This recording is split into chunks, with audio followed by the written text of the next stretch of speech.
Ulhasnagar camp number 5च्या Sainath कॉलनीमध्ये रविवारी संध्याकाळी 2 गटात तुफान राडा झाला.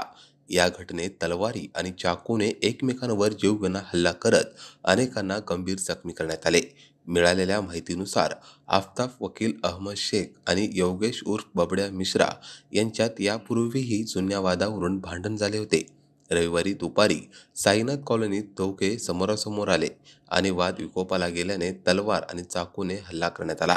या घटनेत अंदाज उर्फ बबड्या, धीरज विठ्ठले आणि इक्बाल शेख गंभीर जखमी झाले असून त्यांच्यावर कळवा आणि उल्हासनगरच्या विविध रुग्णालयात उपचार सुरू आहेत. दरम्यान दिवसाढवळ्या भर रस्त्यात तलवारी आणि धारदार शस्त्रांनी झालेल्या या हिंसक घटनेमुळे परिसरात दहशतीचे वातावरण पसरले आहे. या घटनेत पोलिसांच्या कामगिरीवर प्रश्नचिन्ह निर्माण होत आहे. Bureau report, Maharashtra news network, Ulhasnagar.